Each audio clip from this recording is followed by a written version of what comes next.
ये video specifically उन patients के लिए है, स्पेसिफिकली फीमेल पेशेंट्स जो कि हैवी थाइज से सफ़र करती हैं एंड जिनका मोस्टली चलते हुए थाइज आपस में रब होती हैं on the medial side and they suffer from this issue. So what we can do to get this issue better.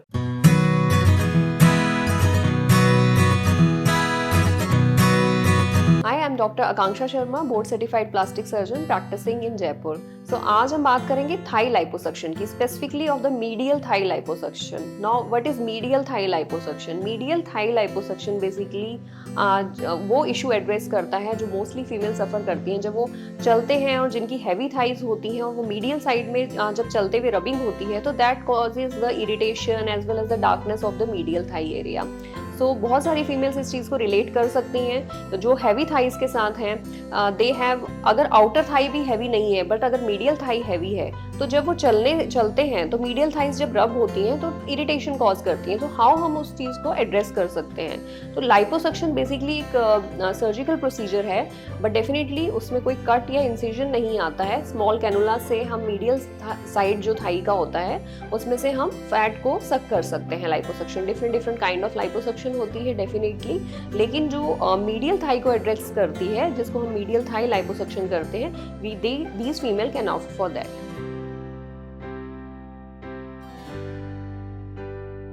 Definitely liposuction जो मीडियल साइड ऑफ थाई में की जाती है वो एक एरिया जो मीडियल साइड ऑफ थाई है उसको एड्रेस करता है.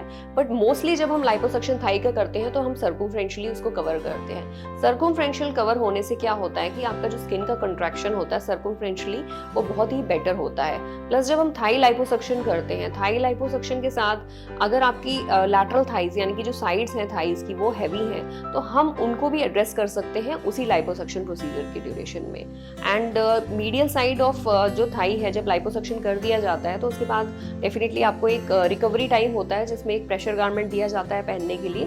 प्रेशर गारमेंट जो भी आपकी लूज स्किन होती है लाइपोसक्शन के बाद जो अपीयर होती है उसको कॉन्ट्रैक्ट करती है.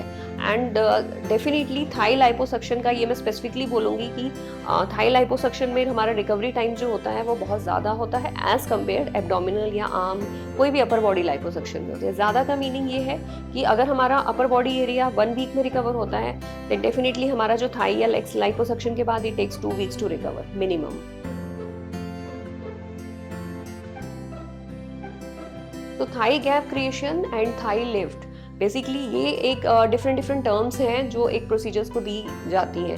जैसे थाई गैप क्रिएशन है, थाई गैप क्रिएशन तो हमारा लाइपोसक्शन से अचीव हो जाता है. बट अगर कोई पर्सन बेरियाट्रिक सर्जरी करवा चुका है और उसके बाद बहुत सारी हैंगिंग स्किन है मीडियल थाई में, then we have to go for the thigh lift surgery. Thigh lift surgery में एक इंसिजन आता है, एक कट आता है जो कि आपकी बेसिकली नी से ऊपर की तरफ इंग्वाइनल एरिया की तरफ प्लेस किया जाता है. इंसिजन आता है, उसमें हम आपकी जो भी एक्स्ट्रा स्किन होती है उसको रिमूव कर देते हैं. लेकिन जो सिर्फ लाइपोसक्शन होती है उसमें डेफिनेटली स्किन की रिट्रैक्शन अच्छी होनी चाहिए जिससे कि आपका जो मीडियल थाई गैप है वो क्रिएट हो जाता है. तो definitely you can consider for the thigh liposuction surgery if you are suffering from heavy thigh, specifically the medial area, and you can consult your plastic surgeon for the surgery.